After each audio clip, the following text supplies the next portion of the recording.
pledge allegiance to the flag of the United States of America and to the republic for which it stands, one nation, under God, indivisible, with liberty and justice for all. Thank you, and welcome to this regular meeting of Pipestone County Commissioners, December 26th. Early day, we've got Commissioner Johnson, Commissioner Doug Nagel, Commissioner Dallas Rothfield, Commissioner Chris Osborne, and myself, Dan Whitman. Also serving the County Administrator Steve Lee, and also HR Coordinator Kathy West. We got a couple reports from Highway Engineer Nick Bergman, and I think Bill Folger report for us as well. You all received a copy of the agenda. I had a chance to look through that. It was also posted online. Are there any additions or corrections to the agenda? Mr. Chairman, I have no additions or corrections this morning. Yes, it is. All in favor?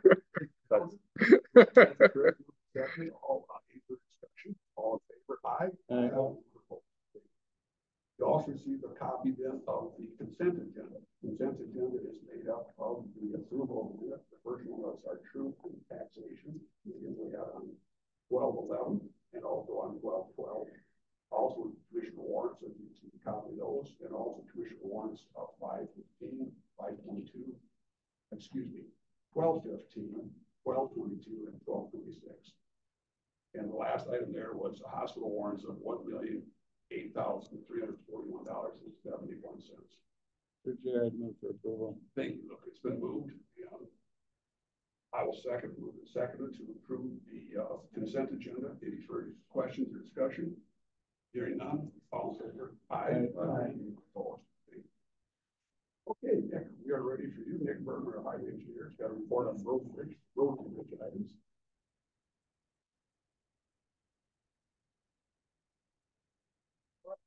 Morning. Today I have two bid openings at 10:30. Other than that, I just have one follow-up information. Not much for me today. Was asked on the trade-in value that it changed on our motor grader because it took longer for the new one to get here. I did not contact them, but the bill matched the quote exactly. So to me, that answers that question. So I just wanted to follow up on that question from the last meeting.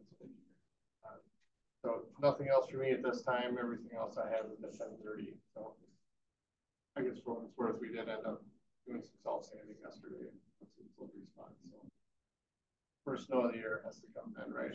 First storm. So any other questions? Otherwise, I'll probably hang around here in case any bids show up. All right.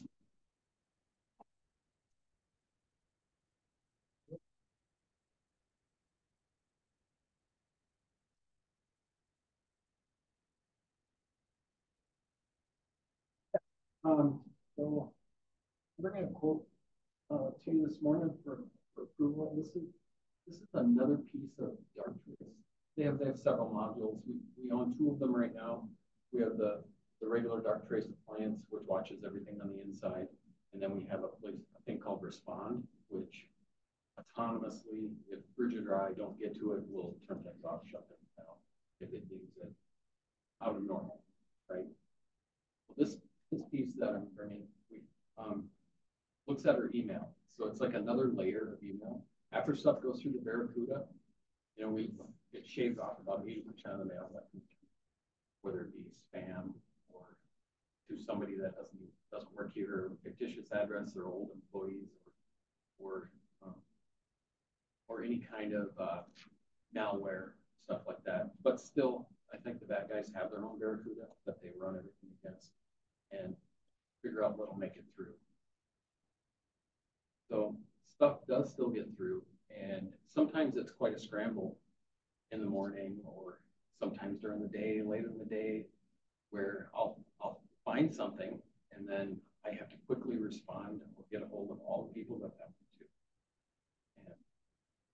And I can still see that being the case sometimes. But what this piece in the demo we've been running for the last month has been able to do is find those things that I would be contacting people and say, don't open that attachment, don't click on that link. And it's amazing how successful and how well it actually works at that. It can do some other things too.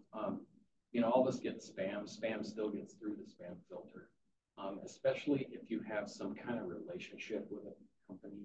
You know, one interesting statistic that this has been able to show so far in like the first 15 days it was running, it said that if we turn this part on, it'll save our employees 59 hours of wasted time by looking at spam emails or stuff that considers spam.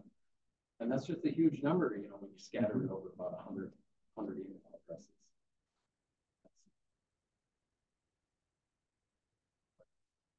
Wow, those things really do waste a lot of time that spend doing something else more productive. So it seems like everything is another $10,000. This is about $10,000 a year for this piece, but I think that $10,000 goes a long ways toward that.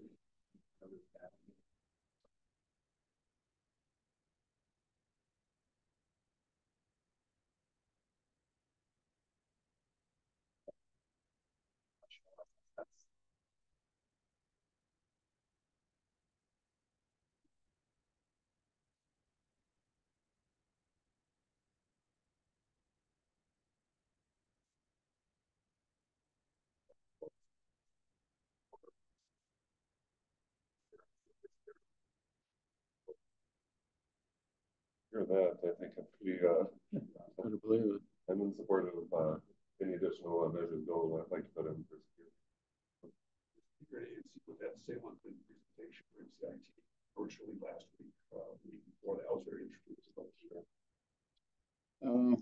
No, the gentleman I think you're thinking of, they were from Silent, SLYANT through MCT. If you watched that one, that was, I watched it too. I hope you guys did too. It really would let us know what happened if we do get hacked and what will happen to us, and what will we respond and what it will cost us.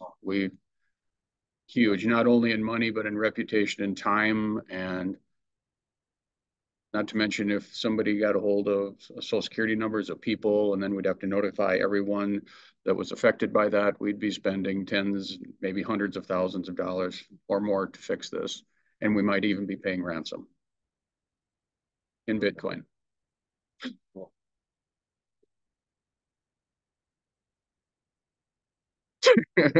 I know.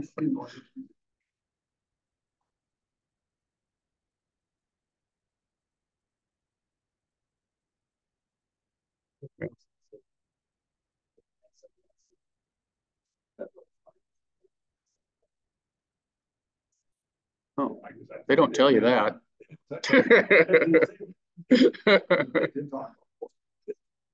Yeah. On this board, are there any other vendors that have this product? I know there's other types. There's vendors out there that sell products that do similar things. The advantage of this is that we're already into this product, this company, and the notification and that part of it is all built into what we're already doing.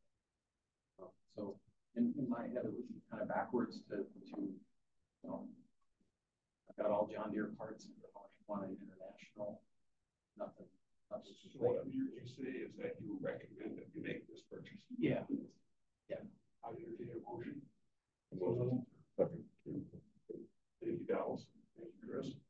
Move to second. Any further discussion or questions? Yeah, does this alert you something going in the US? It does. Well, it can act on its own. So if it deems something, and I can set the percentage, but it will send an alert to my phone and to Bridget's phone on this app, and it literally tells us what's going on, who it is, where it is, what process or what it is. A lot of stuff lately has been credential harvesting. So they're looking for any kind of in to get inside our network. What does that mean? Looking for our names, personal information, that type of thing? Username and password, okay.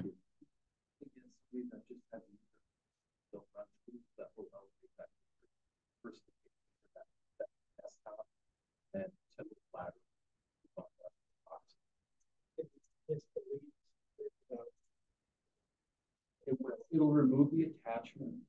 You know, that's how it's set up right now. If it's a bad attachment or link, it'll remove those things and then still deliver that message, or it can throw that message away. They do bridging. Times, yeah. Because it can be a scramble, you know, and then stuff can happen so quickly.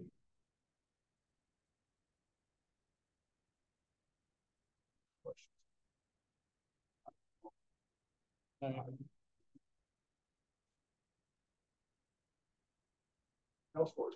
Yeah, maybe a little bit of an update. So we've been trucking along here this year. It's gone pretty good.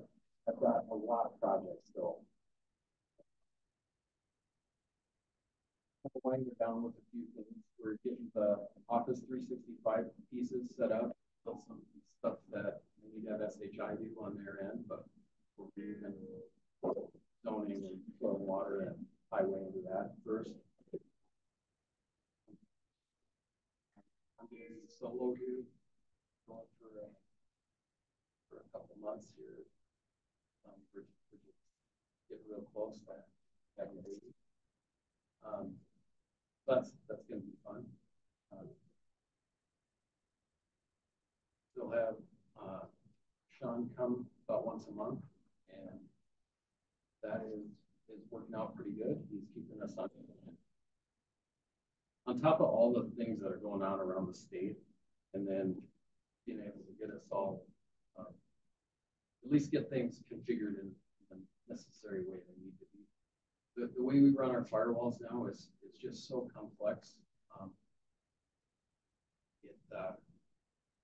If that's all I was doing, that would be great. Then I could do that on my own. But we are. I'm not going to say we're struggling to keep up with each piece of thing that we need to do right now, but there's so many things that we need to pay attention to right now, and we just don't have enough sets of eyes or enough time in the day. And what that's leading me to think is next year I have to add another employee in my department, so somebody else to pick up some of the slack of some of these other things.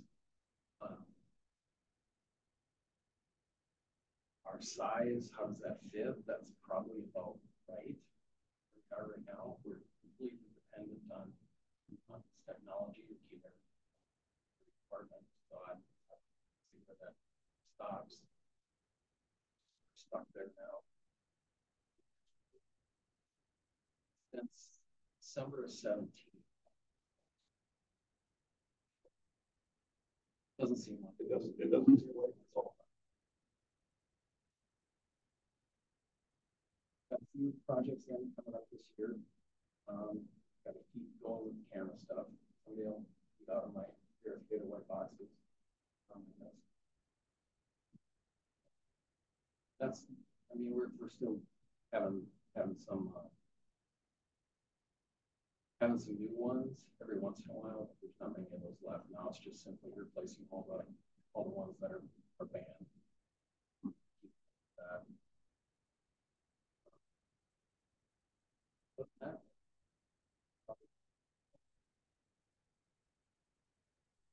You make it okay to bridge it gone, or you need No, I'll make it. We'll make it. Such a thing. There is. Steve on that. Yeah, I have trust issues. Yes.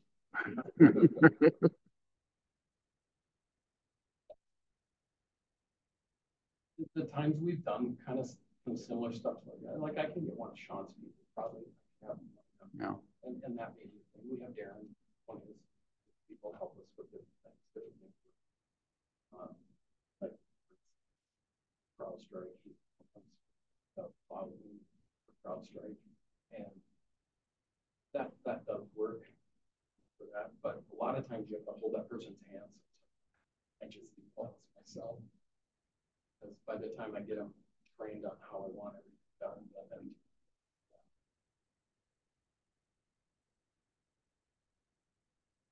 and passwords are kind of sacred. Mhm. Sure. That's not.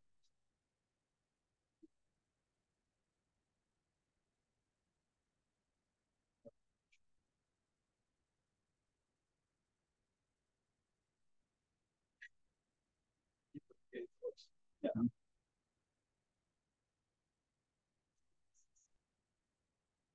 Sure.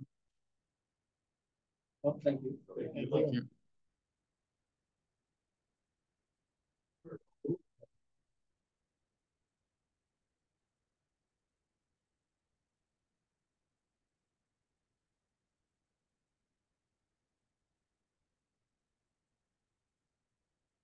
Yeah, full tag team on this.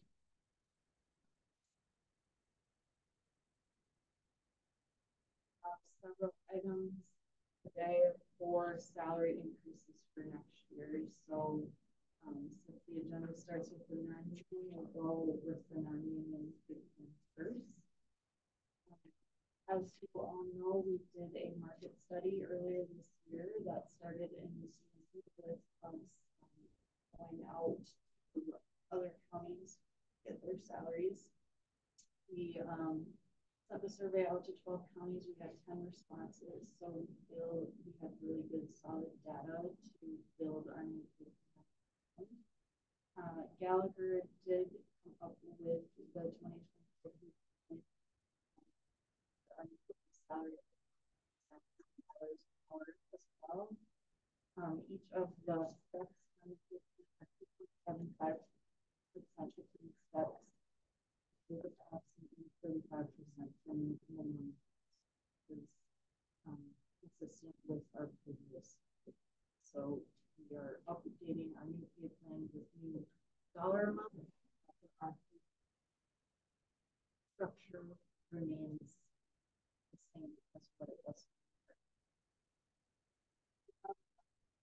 In front of you is the current salary for all non-union staff in Pipestone County.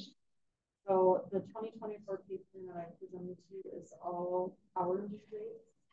In order to get the annual salary rates, all these hourly rates are multiplied by 2008. Sure that we have exact dollar amounts that match everybody. So conversion to hourly to salary is the hourly rate. So you can see here on the new salary spreadsheet, we have tried to mimic the union contracts as best we can, while also having kind of a target salary increase percentage. And in because of the cost of the new implementation, we have proposed to freeze step limit for 1 year. So we are moving employees to the new pay plan, either 1 or 2 steps back from their current wage, which results in anywhere from 10 to 15% increase. And this year, we're freezing steps in order to mitigate some of the costs for implementation. And then next year with the unions, which I'll go over in more detail as we go through the union contracts, we have we'll be doing steps again, and we have a negotiation hold up for a year too. So the initial here, this includes any cost over the dust as well. So the entire amount that we're putting into initial salary increases that so there's not a pull out on top of the yeah. So I would be seeking board adoption of the 2024 and also approval of the non-union salaries for 2024.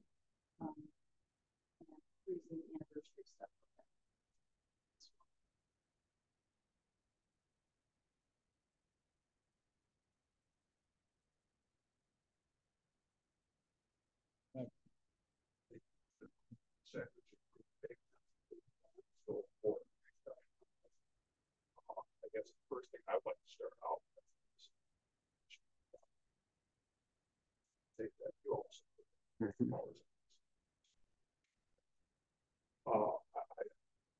Very difficult. Anytime you talk about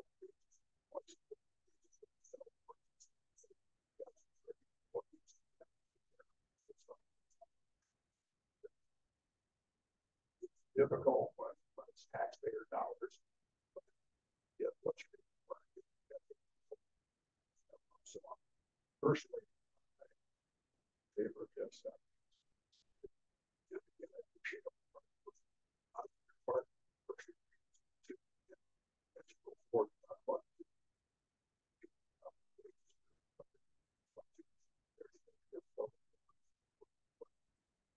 Hope that our employees we say truly, truly appreciate the job.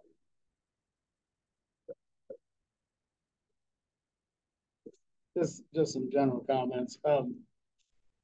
For one, of course, we are required by the state to do these wage studies, basically another unfunded mandate. It is cheaper to retain people than it is to hire and retrain on a regular basis. The implementation of the new pay plan, of course, is approximately $700,000, which is less than the increase of our levy. So, I mean, even knowing it was going to take, a huge amount of money, we still, found ways to not put it all on the taxpayers right away. And it also shows how, while we're appreciative of the increase in county program aid, it barely covers the 1 year increase in pay that's required to retain people. And it's also still 60% of what we got 20 years ago. So a woefully inadequate amount, considering that does not include any factors for inflation or whatnot over that 20 years. We're still getting 60% of what we got 20 years ago. And, obviously it's not nearly enough. Well, the state shifting these costs. Correct. The study, what you pointed out, yes, it's mandated, but again, also in our goal to be equitable, it's why we do it as well too. It's not just because it's mandated. Well, true, right. And frankly, just to be able to keep people, I mean, if you didn't, you'd lose people to other counties and whatnot, because, they're going to go where. Mentioned free, like Dan said it different. You said it, you're freezing step for the year exam that you're freezing the COLA. That's a step. The COLA is built into the new wage scale, so there's no specific COLA percentage that I can quote necessarily. It's just everyone's getting put into the pay plan with that COLA built into it. So, and on the Gallagher study, what percentage did they recommend, or for these? as far as the pay plan, so it varies from about 12 to 15% increase for the wage scale. So, which doesn't, in comparison to the other counties. So that puts us, I would say, depending on the position, it puts us in the median to leading the market in the position. So many of our jobs are now leading the market in our region for that position, which was to make sure we're not fall.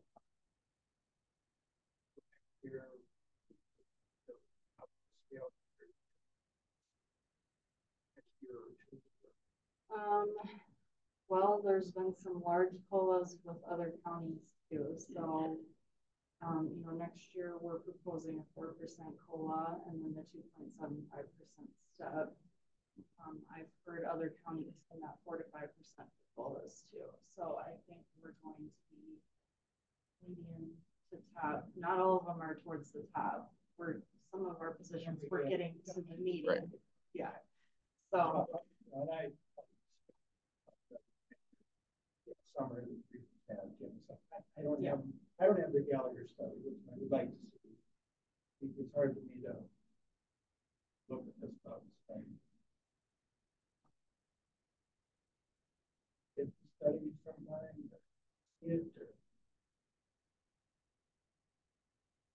Why not? so Once we get everything settled and everything, we need to get our, yeah, we need to get our contract settled before it becomes public. We need, well, please trust us. We're not trying to do anything bad. I know what you're saying though. Again, we're doing wage and market study. Yeah, I know what you're saying. I know, understood.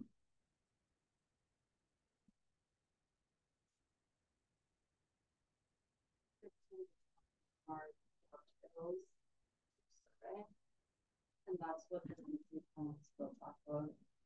So it's really getting all of our positions from the lowest position on our pay plan to the highest position on our pay plan in the market. So having the lowest position, several middle positions, and the county administrator position is the highest position in that salary market study really, I feel, made a nice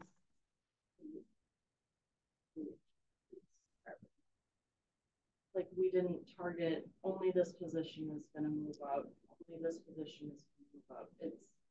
It's getting everyone into the market as a whole. So hopefully we don't have to keep doing this again.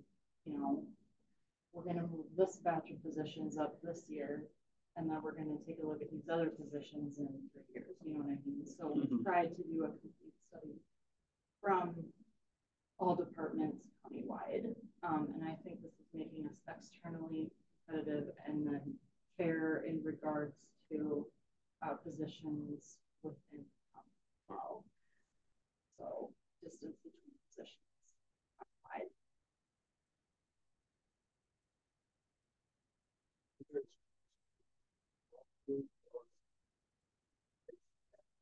Yeah, it's not exact percent board.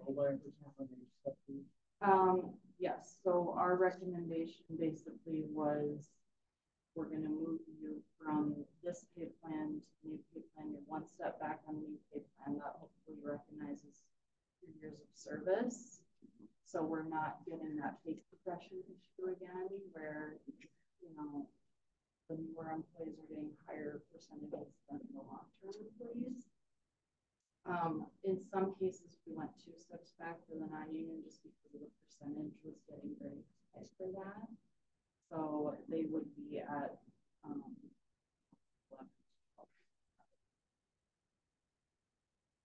so for the jail dispatch and deputies, they're around that 11 to 13% wage adjustment, and in some cases they were up to 15 if they were a new employee and they didn't have that one step back to go. So for instance, if they're on step A now, they had to move to step A on the new pay plan because there was no step lower than A. So, but basically you're looking around for most staff that I'm presenting today, it's around 11 to 13. I know we talked about over the years quite a bit of trying to get everybody same thing for everybody. I think that's help us get to that point where so it's easier to hold all the employees pretty much get whatever it is, 10, 6, whatever side. Just help that to get now we study to get everybody. I guess that's always our strategy is to try to be internally this as much as we possibly can. So we're, you know, we're trying to get everyone on this 2024 pay plan We have 2 unions settled that have accepted this pay plan. We're still working on the other 2 unions. And, you know, our target is always to give everyone the same COLA to keep pace with the market and just to be externally fair and consistent. And then it's the 2.75 between steps, which is the average for a step increase as well. And that's around 2.75 to 3% for a step increase on an annual basis. Vote amount instead of percentages. It's obvious to use a percent. Higher end, there's a lot more, and if it's considered a COLA, I feel that cost of living raise where everybody got the same amount of money instead of using percentages. The lower end gets less. Higher. So I think that's where we need to watch the market, because right now we are getting our higher paid positions into the market as well. So if they start getting too high, we may have to look at a different strategy in 2 years once these union contracts are done. You know, maybe instead of the percentage, would do a dollar amount. That we watch it next year and the next year. I don't know that we need to be at the top of the scale with all the counties, but obviously we want to be in the mix, you know, the upper half, wherever, just so we keep our eye on it over the years.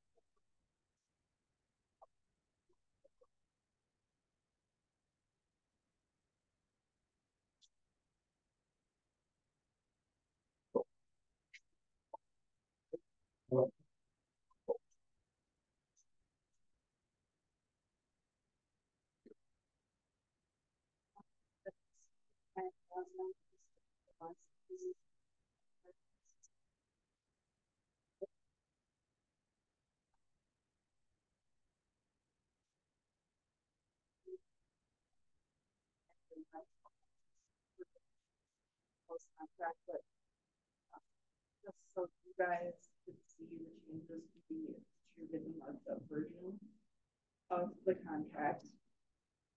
So we have proposed both parties proposed a 3-year contract. Part of the reason for that is the Minnesota State paid family leave starts in 2026. And we don't know right now how that's going to impact the county budget. So the county felt 2 years was appropriate for going out for the wages. So the first change is on page 10. We are removing the requirement that employees have to work here 6 months to use their vacation. So as long as they have the hours in their banks, they can use their vacation. Yeah, this was. No. That was that 6 month contract negotiation. But I mean, that 6 month that came down from the state, and you had to give them that on their first day of employment. No, this is that you're thinking of ESS. ESS. Yeah, this is our just our county vacation bank. Okay. Yeah. Next, I have under the overtime schedule. So just to clear that up a little bit,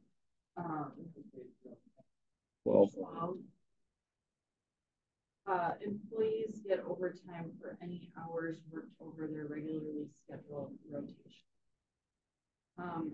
And that rotation does vary by employee depending on the investigator, school resource officer are on 40-hour week work schedule.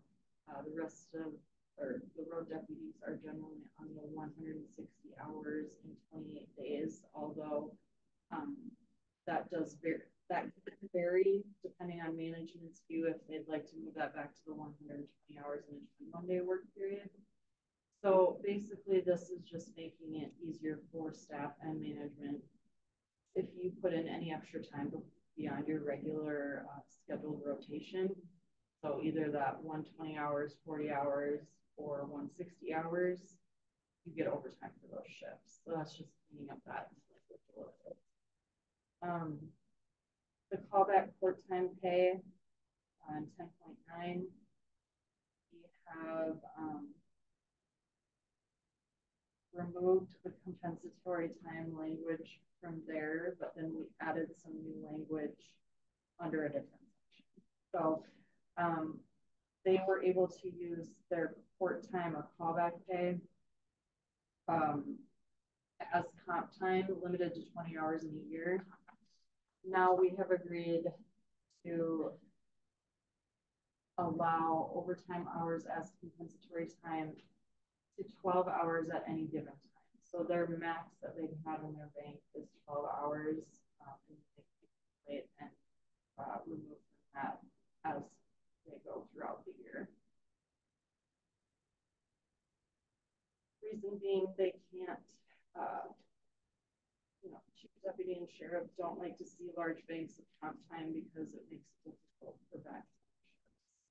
They do recognize that staff is wanting the comp time, so they will look to the setting.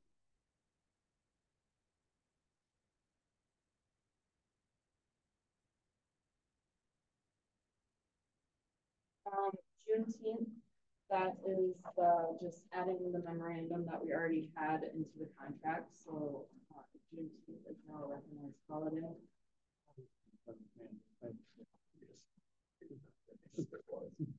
And then vacations, again, just removing that probationary period language. Changing the sick and vacation usage to 15 minutes versus 30. That is what our payroll software allows. And currently people put their time in 15-minute increments, so allowing them to use it in 15 minutes just makes sense as far as our payroll graph. 12.9 is a new addition. So if an employee has over 120 hours of vacation time, they may cash out the hours of vacation leave one time per year. And that was something that management felt would be a good addition because there's a lot of people that are maxing out of their vacation time. Allow them to max or to pull that out, and then they wouldn't have to take as much time off.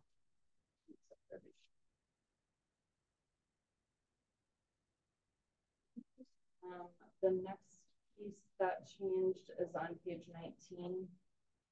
And that is just uniform changes, and really this was just matching up the current issuance with what's currently being done. Some of the stuff was a little bit outdated that we had in our uniform, so that is just getting that to the modern issuance of equipment in the department. Next, page 23, Article 25.5. Employees designated by the sheriff to the assignment of field training officer shall receive a differential of $2 per hour for hours performing FTO duties when a trainee is in the FTO's presence. So this is something that is common across other sheriff's departments. So we did look at that as well, and felt that that was reasonable for recognizing they do have a program. They have an FTO program within their office that's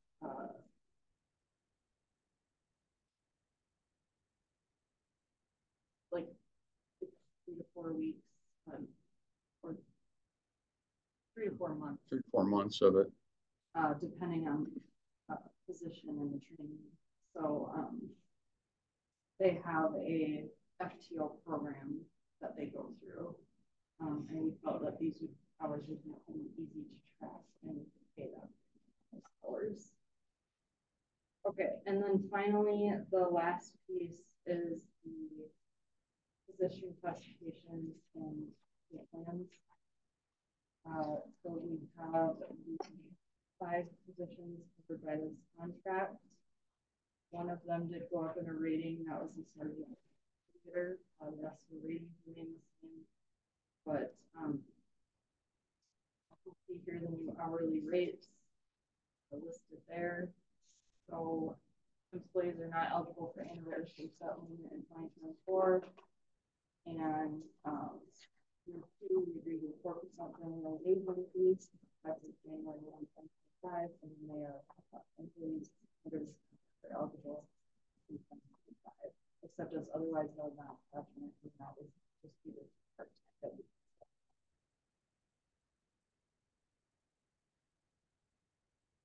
Questions on this?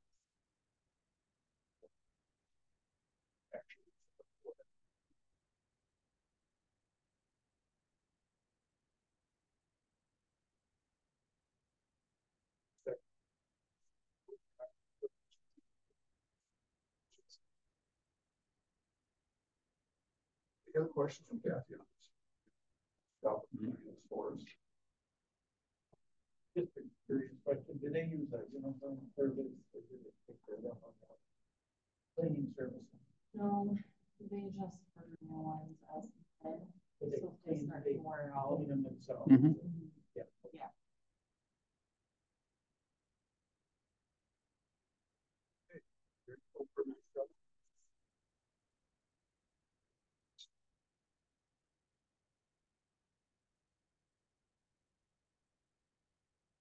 Okay,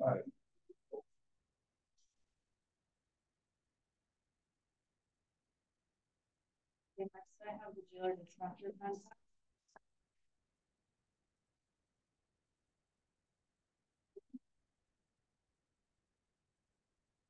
Page 9 in their contract, we have removed the 6-month probationary period restriction on vacation leave.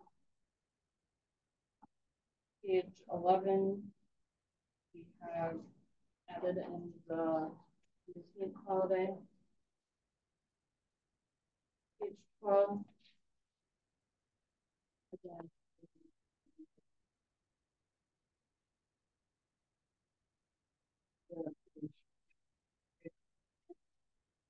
15-minute increments for vacation and sick, which is on the next page.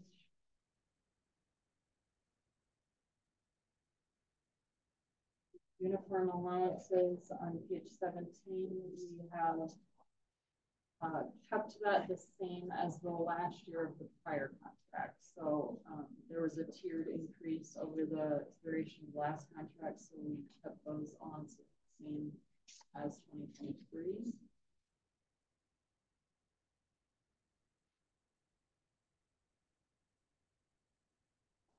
Then I have the wage schedule and 2 things with that. So the sheriff and chief deputy felt that to modernize our job description, we should change the title of jailer dispatcher to correctional officer / public safety television. And they've let me know that it's abbreviated PST in their world, in the sheriff's office world. So correctional officer PST.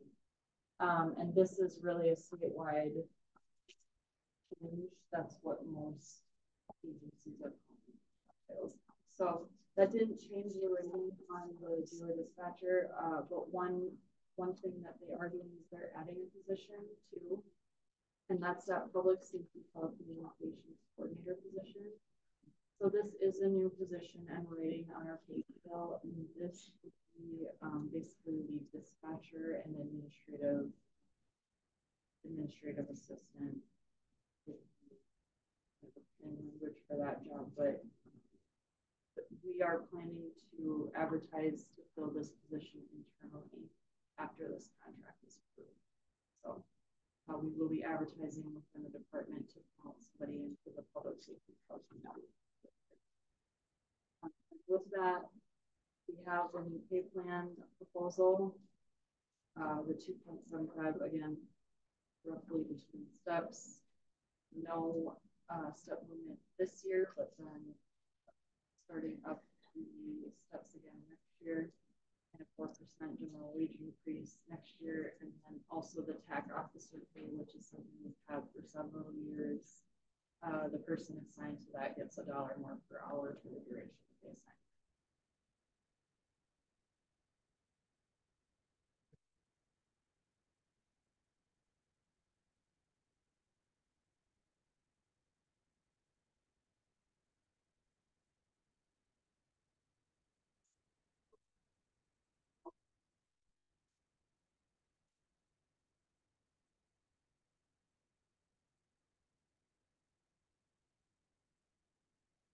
Public safety is probably communicator.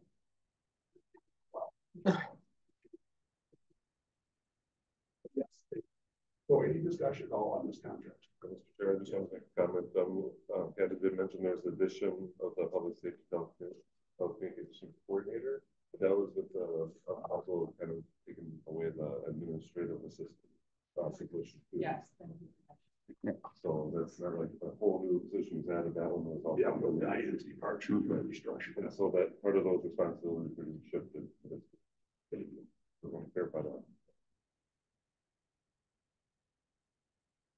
Okay, there's no other discussion, we'll go on the motion. Yes, form the Taylor dispatcher, now known as the GSD, in the contract for 2024. All in favor, aye. Anyone opposed?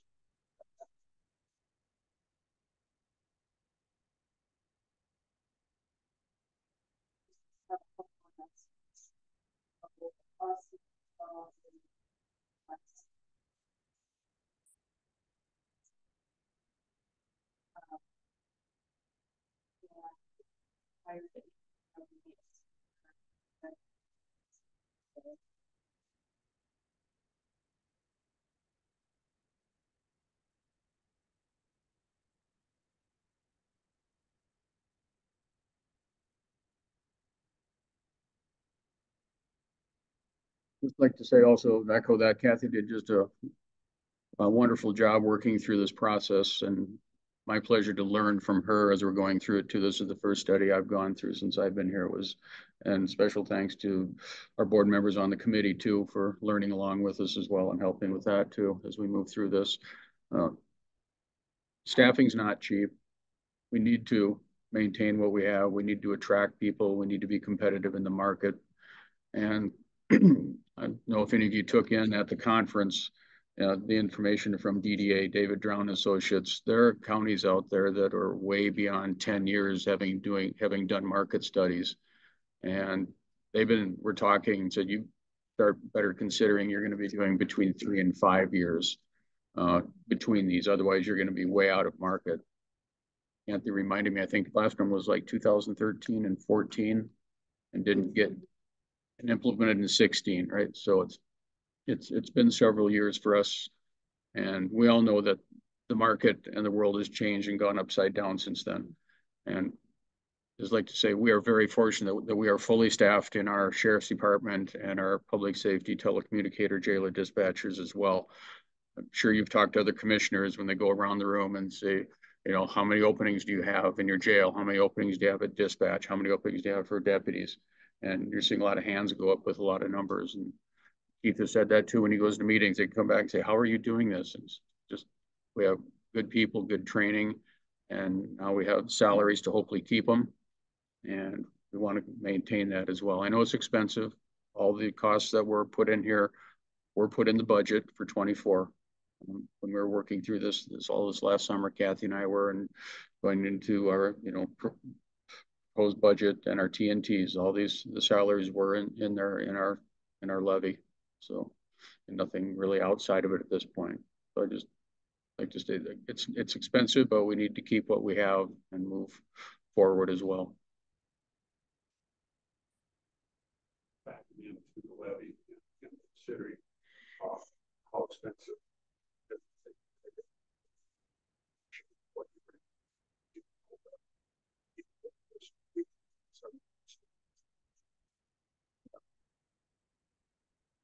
nice benefit to have a little more in our public, our aid from the state too, program aid. It did help without a doubt. Would we like more? Sure.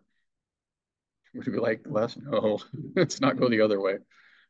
But again, thanks to Kathy very much. She did an awesome job on this.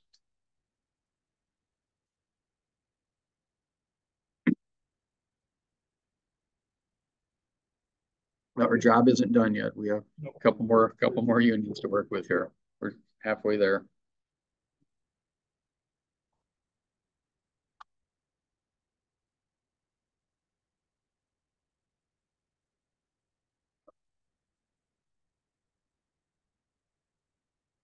If you'd like to take up the county commissioners, elected officials, we've already set the sheriff and county attorney. So all we have left is the county board.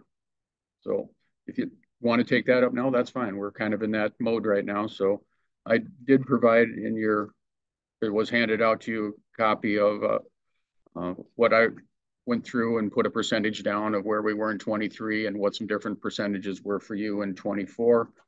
I think Kathy had some information on some salaries around the area that she passed out this morning of what commissioners in our district are at for 2023 wages. The only one I got back, to be honest with you, is Nobles County. And they were looking at $22,031 and per diem of $150 in 24. The other administrators didn't get back to me as much as I'd like to. So I apologize not having more of the information from other counties as well, unless you know. Those are 23 numbers that Kathy handed out this morning. So you just want to write 2023 on top of it, that kind of give you an idea.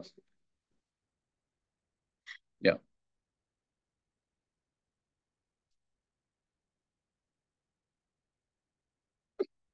And as far as where we're at on that, I did make an asterisk down there that I did put 3.5% into the 2024 budget for salary. So that amount of dollar is in your budget for 2024 at 120,587 is in the budget.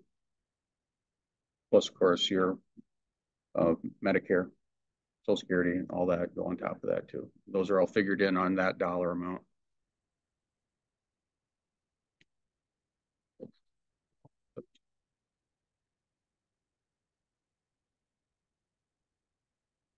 That we go with the budget amount.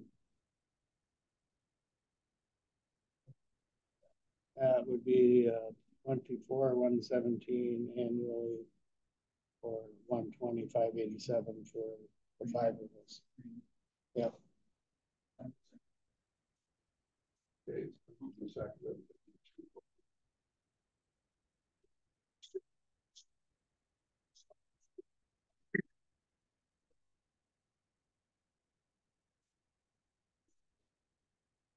Further discussion, questions? Here, here's when normally vote against increases, but I still think the commissioners do need to stay competitive with their neighbors and too, with all the juggling that they're done to get all the wage increases all across the board. Yeah, I think this would be the time that I would vote in favor of it, considering all the work that everybody's put in. Yes, sir.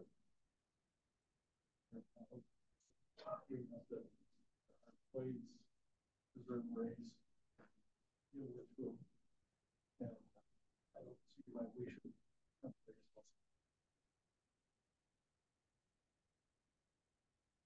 I would just throw in that our raise obviously is very minor compared to any of the other employees. And it's not right. $100,000. It's not $20,000. Exactly.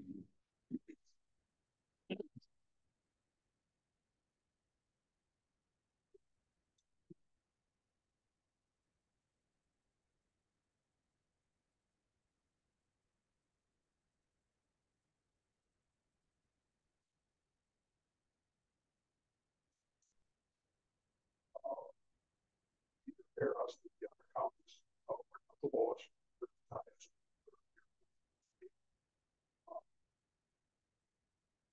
And I'm sure you guys all also feel very generous to us. Much appreciated.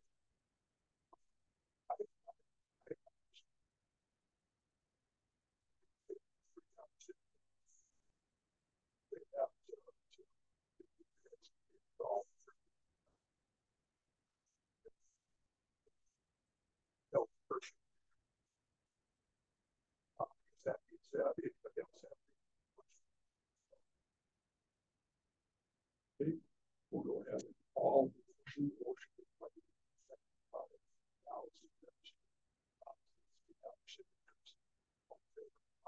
Aye. All opposed. Passes.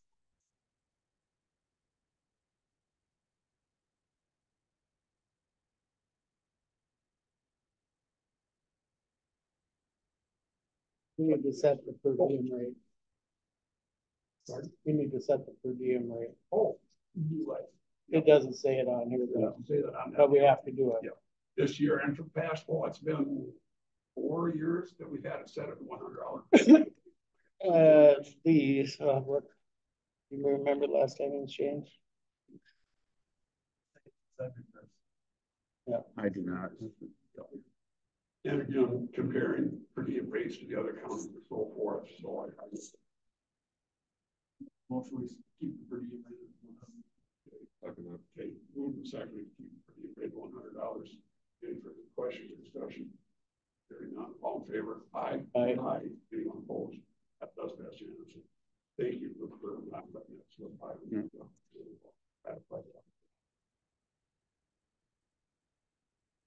Power up to the levy resolutions. Yes, Mr. Chairman, it is.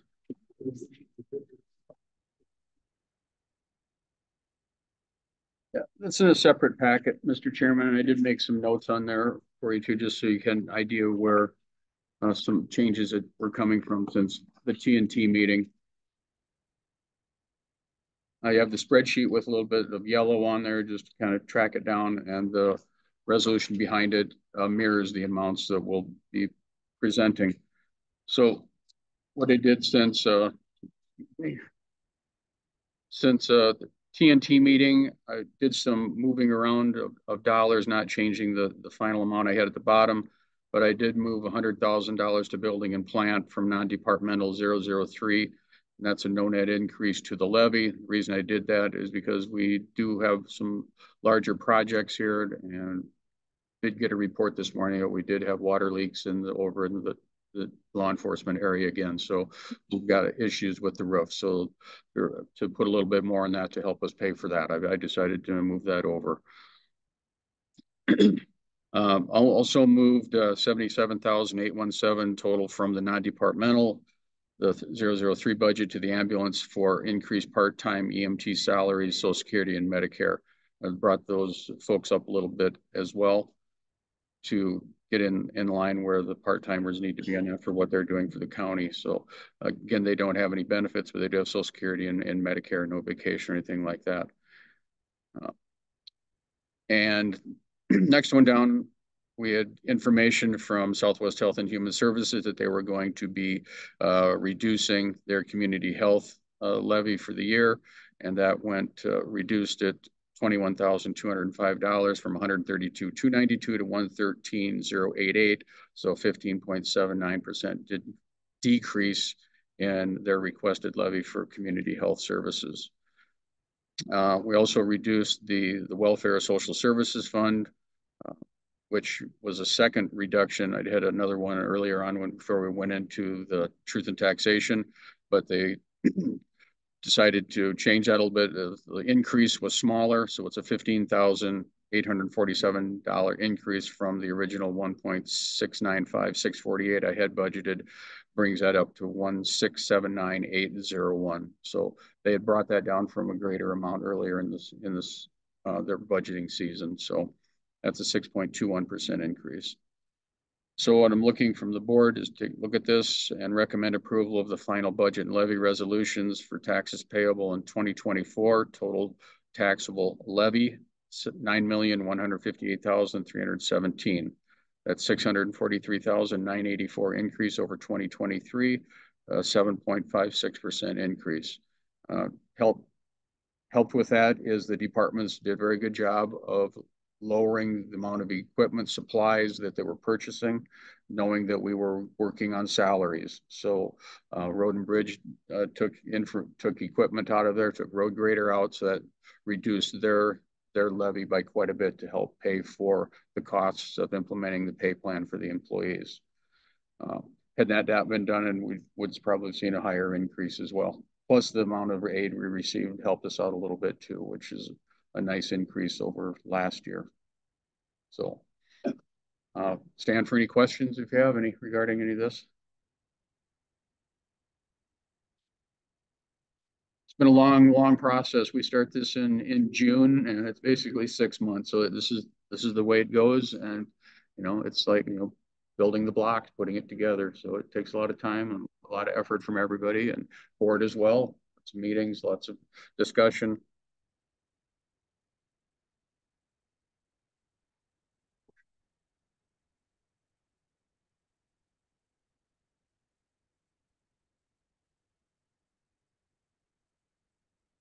Okay.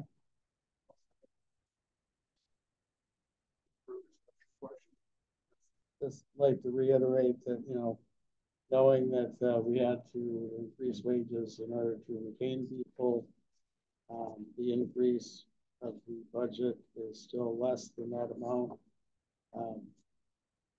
Obviously, we've been as much as we can try to accommodate everything and yet retain our people that are doing a good job. So Nick is already gone, but you referred to that as well too.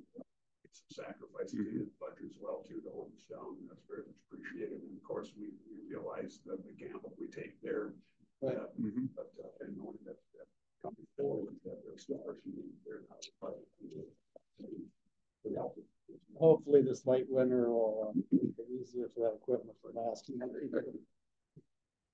Light winter. Yeah. Well, we've sure lucked out the last couple of days. Yes, yeah. That. Also, further discussion. Budget and levy. Okay, hearing none, I'll call for that. I'll call for the motion. All in favor, aye. Aye. Budget levy passes unanimously. The next part of the agenda is the taxable levy resolution.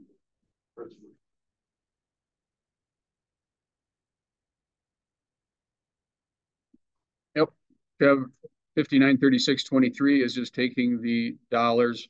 This is the report I give to the auditor's office each year, right underneath of your two pieces you have there. It's just transferring the dollar amounts of what we did. We're showing a levy before program aid in revenue of 6,723,296, using 100% of the program aid to reduce that amount to $5,974,190. Road and bridge remained the same at $1,504,326. Family services $1,679,801. So on the far left column, you have our levy before program aid of $9,907,423 minus the $749,106, and our levy net tax capacity levy $9,158,317, and that matches up with the spreadsheet. So the total certified levy for 2024 for Pipestone County is $9,158,317.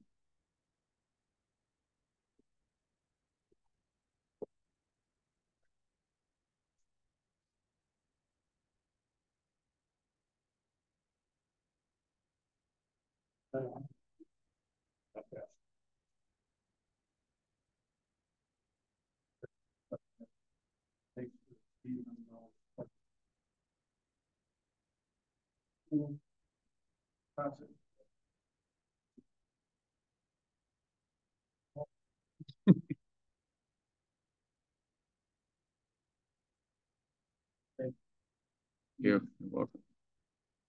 Absolutely, yes.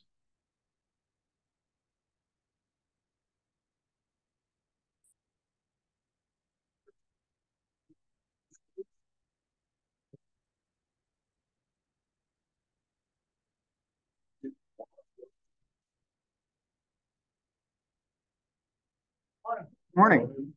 We have all the city contracts signed, so I just got to to sign. I'm just going to give you the towns and the dollar amounts. Edgar for next year will be 108,489. Holland 1,375. Island 4,095. Woodstock 7,150. Jasper, 52,287. Ruthven, 14,560. Hatfield, 3,510.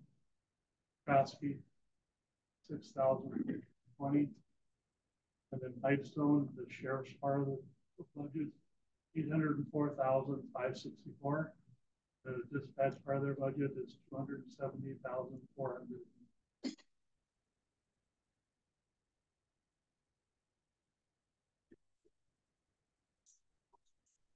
I didn't have to go to all of them, but I went to some of them. Had questions about some. Second, move and second to approve the city law enforcement contracts and for discussion questions. Hearing none. All in favor, aye. Anyone opposed, that passes unanimously. Thank you. And then I have, Steve has the child support agreement with family services. That's not every 2 years. They settle to the servicing and stuff, or serve their patrons and stuff. So. Yes. Here's a question. Does the amount of time documenting and tracking all this get covered by the small amount of money brought in by this federal program? Contract? Yeah. Probably not, but we serve papers anyway for them. And we're going to keep it working. right. But I mean, just looking it over, I mean, my gosh, they have you spending more time, doing paperwork than you, for what little do you get? But somebody does. Yeah, I don't know who does it, but apparently there's a lot required. I think you're referring to the costs on page 10. Is that what you're looking at? Where it has the 7648 that we're getting. Yeah, and I think there's another $1,000. Yeah. Yeah, it's on page 13, the bottom. Yeah. But I mean, then there's like whole pages that are devoted to all this documentation and tracking and whatever. It's like, oh my God. Right, but I mean, for $1,000, how much time do you spend, documenting?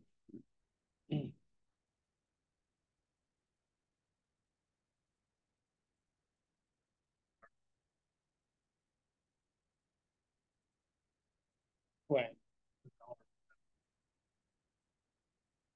It just makes you wonder about some of these programs where, they force you to spend more time doing paperwork than you do doing your job. And then, wonder why nobody's excited about doing that because. Okay. Actually, so I would.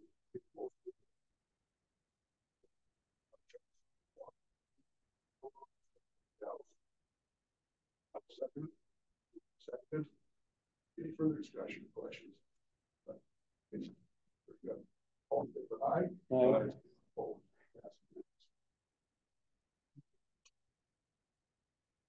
Happy New Year.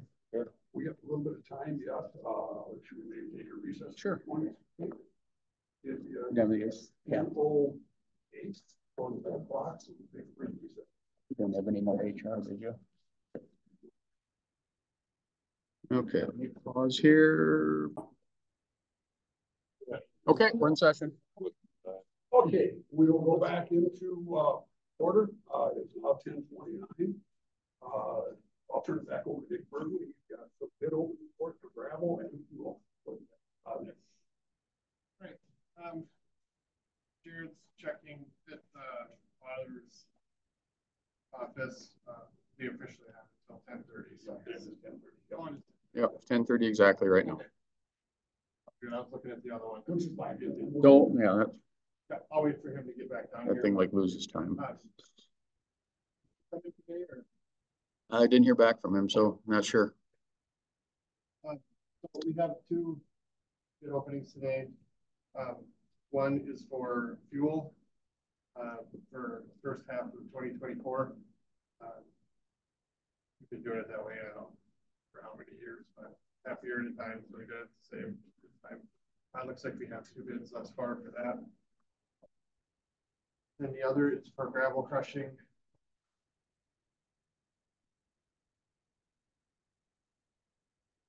Seven bids thus far for that. You think that's because of the bigger amount? I don't know what to think of that. The one thing I'll say on that, we do have an engineer's estimate on it, but we've never crushed this much before, so it's kind of hard for us to estimate that because I don't know what that's going to do for like the volume discount. So we have a number, but before we get there, I just want you to know that if it's off more than normal, don't be too alarmed. We've never been in a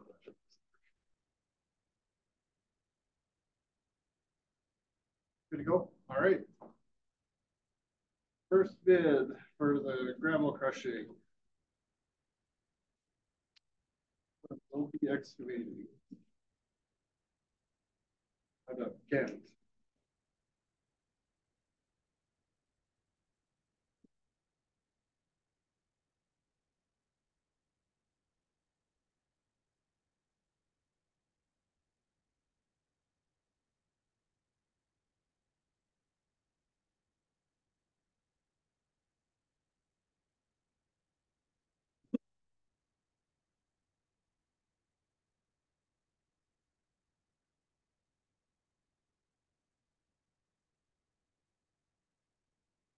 Their bid.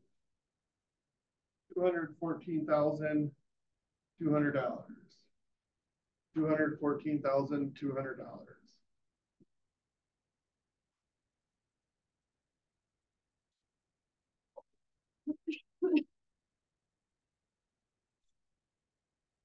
That is for 119,000 tons.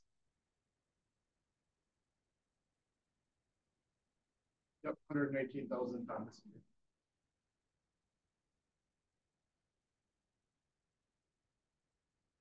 Second bid is from Central Specialties out of Alexandria.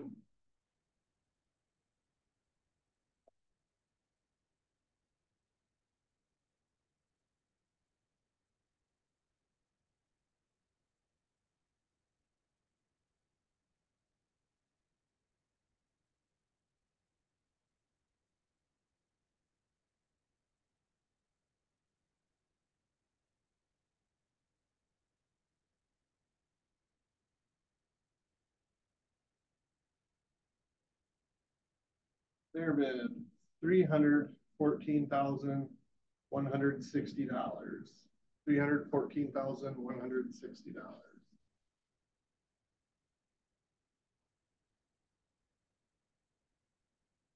Third bid is from R&E Enterprises, and they are out of Mankato.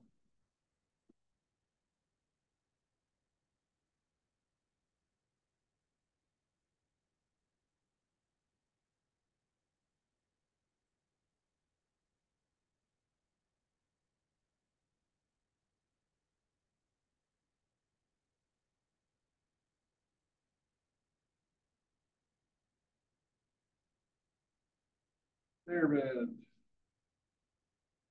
$165,200.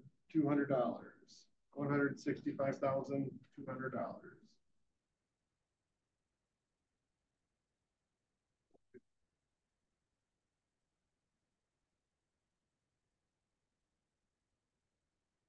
Not right on this one. Those R&E. Yeah.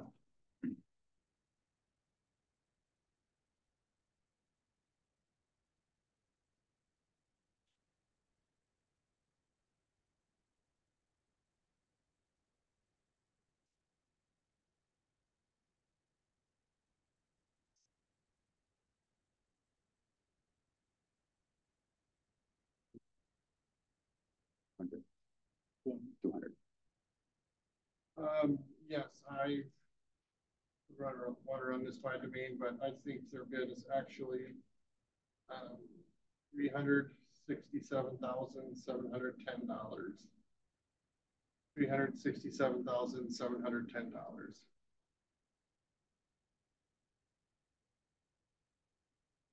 They split it up.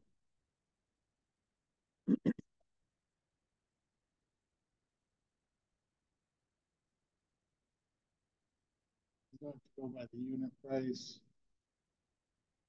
Yeah, that's how I got my number. Yeah, going by the unit price, it matches what they have written back here. So, yeah, like a typo to me.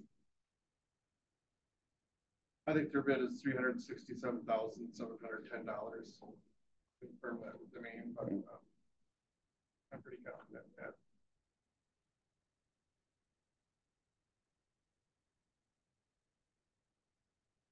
All right, next bid is Ferguson Aggregate and Crushing out of Alexandria.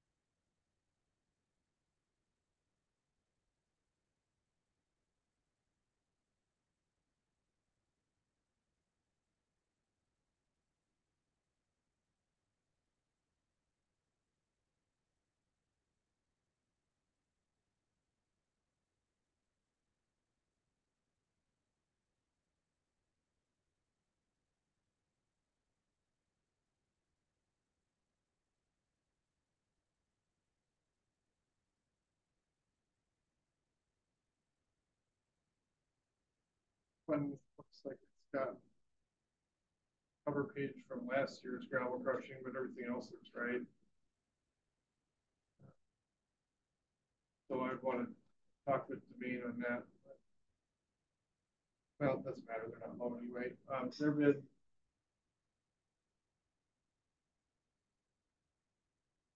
$291,550. $291,550.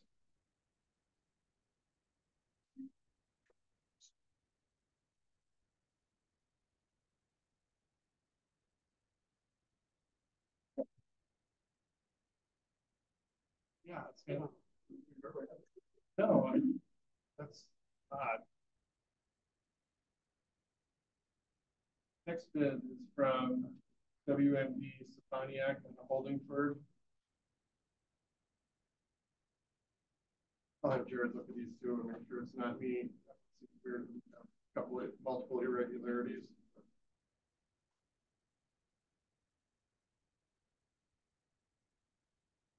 Right, your bid.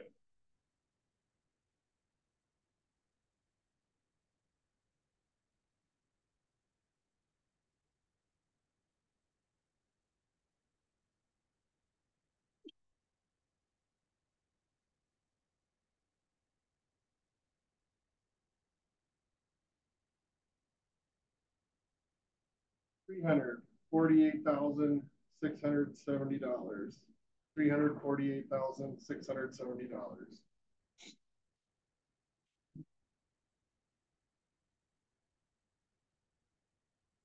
Next bid, RA Mickey Sand and Gravel out of Slayton.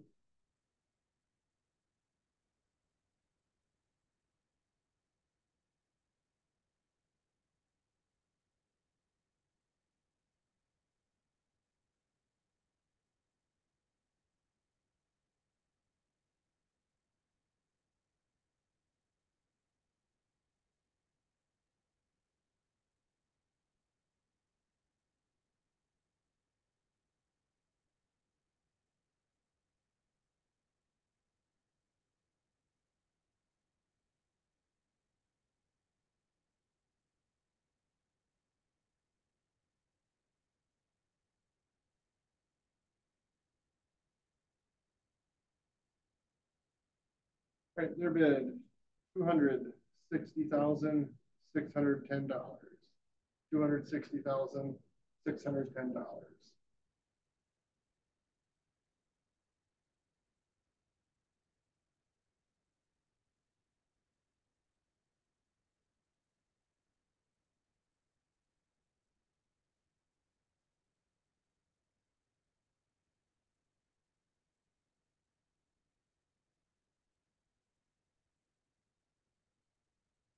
The last bid. Been standing gravel out of Curry.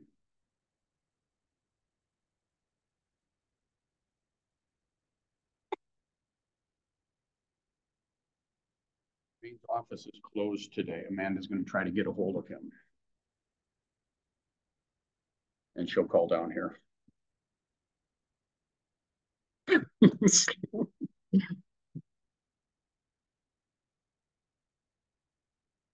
What I missed. Yeah. 48, 670.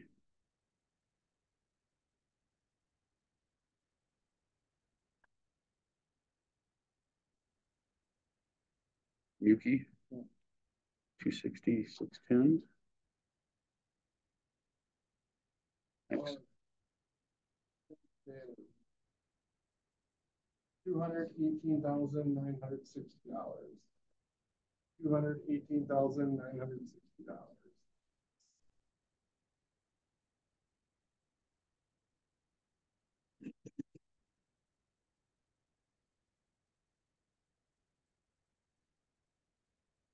All right.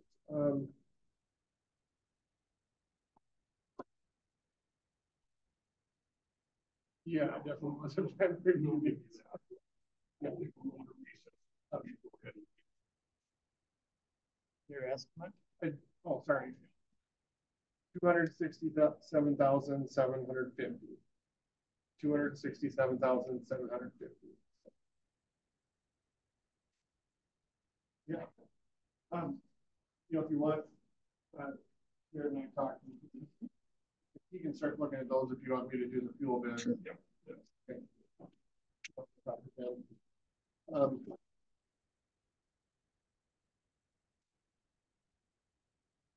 Um, this is for our first half of fuel for 2024. We have two bids. First bid, 2,000 gallons. 2,000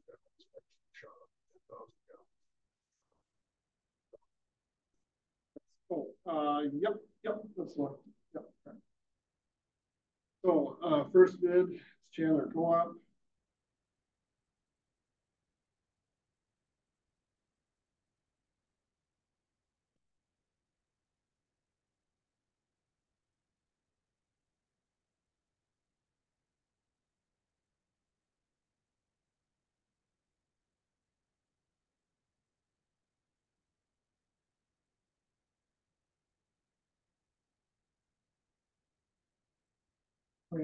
Gasoline bid for Chandler is $2.80 per gallon with a margin of 15 cents. $2.80 a gallon with a margin of 15 cents.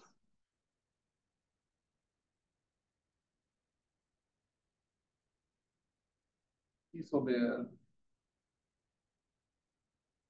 Price for B5 at the Pipestone shop is $2.85 per gallon. B20 Pipestone shop is $2 and also $2.85 per gallon. B5 in the outlying shops is $2.95 per gallon. And B20 at the outlying shops is also $2.95 per gallon. Margin at the Pipestone shop is 10 cents. And margin at the outlying shops is 20 cents.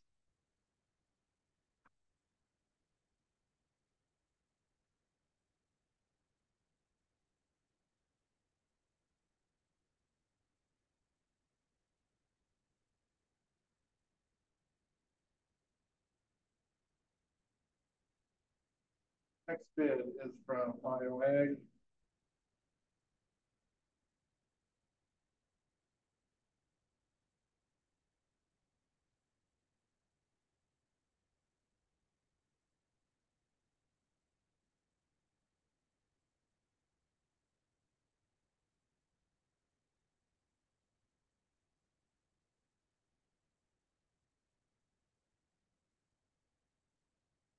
Their bid on gasoline is $2.765 per gallon. $2.76.5 per gallon. Their margin is 43 cents per gallon. $2.765 per gallon on the straight bid and 43 cents per gallon on the margin.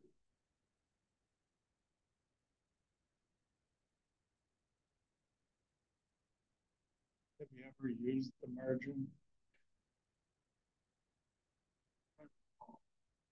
We've actually been doing surprisingly pretty good with getting it. Yeah, it's, you know, you think like last year when we took a lot at the beginning, well then this year we're haven't really used any yet for snow plowing, so it's been averaging out pretty well actually. Diesel bids. V5 $2.965 per gallon. 2.965. This is the Pipestone shop. Diesel or B20 diesel Pipestone shop. 3.065 $3.065 per gallon. B5 outlying shops. $3.065 per gallon. 3.065. And on a B20 at the outlying shops, $3.165 per gallon there. Margin Pipestone shop $0.1779 per gallon, 0.1779. And then margin at the outlying shops 0.2779.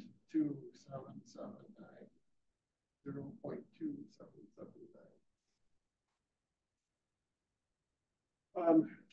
Bid specifies that we can award gasoline, Pipestone diesel, and outlying shop diesel all independently of each other, so we could theoretically have 3 different suppliers. Not uncommon to split them.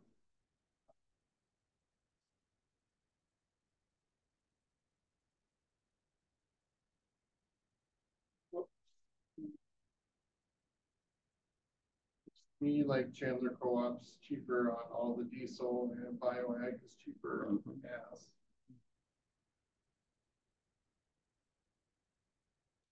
Yes. Make that motion.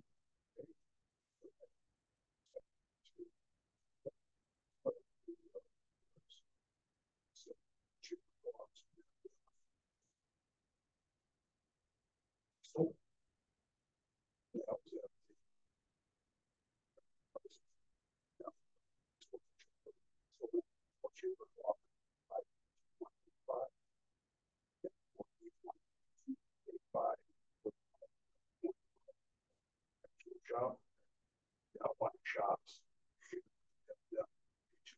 I-5, yeah, 25.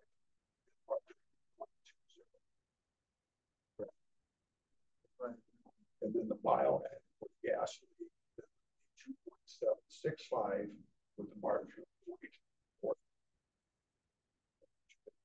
0.4. Okay. Any further discussion, questions? Okay, hearing none, all in favor, aye. Aye. Anyone opposed? That passes. And then, for what it's worth, that wording here, I'll read it off exactly as it appeared in the bid form. The diesel may be awarded to low bidder independent of gasoline, no bid. Diesel at the Pipestone location may be awarded independent of the routes in Edgerton Island and Allen shops. So that's the wording we use. So this regularly happens where it's priced.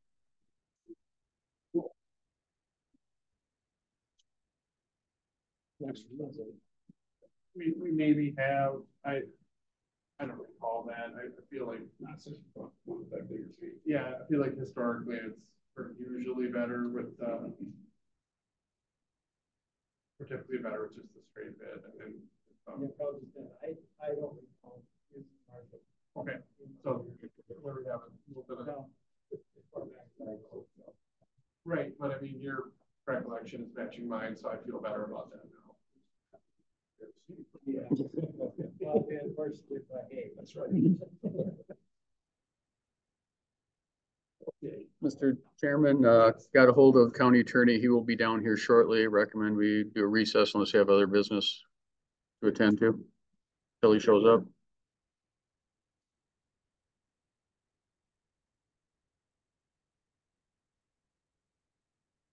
second.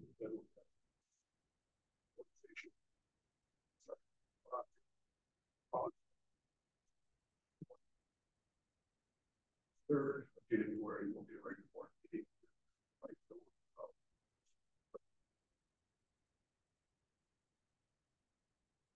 The hospital conference is on the 11th and 12th, Yes.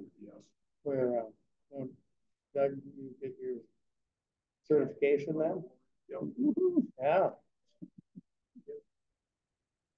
We'll have to have our noisemakers. Champagne cork. He gets one. Mine was during COVID, so I didn't get some. Oh, Stop eating.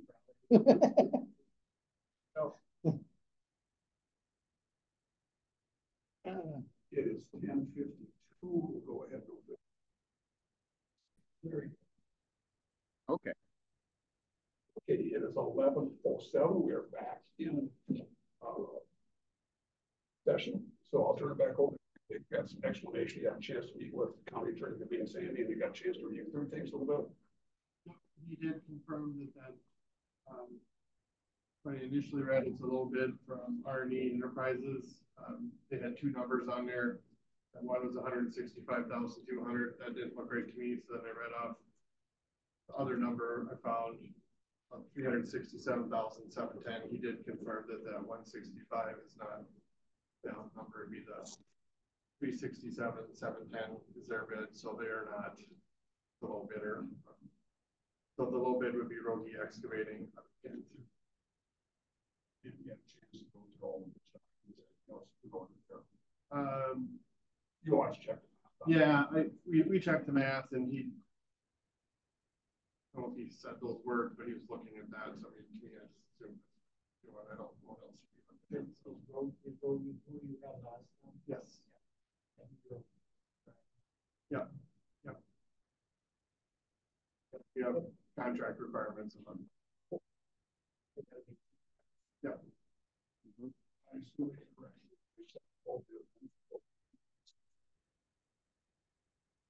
Yep. Yes. Yeah.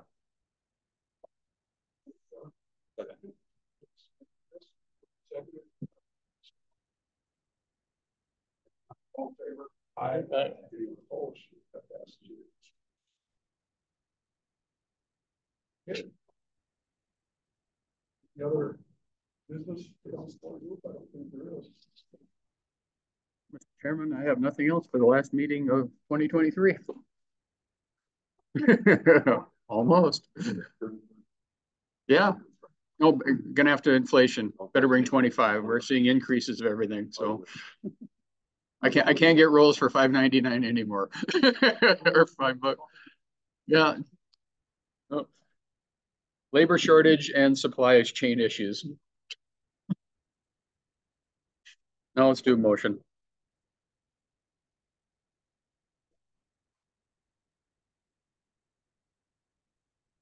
I, 11:09.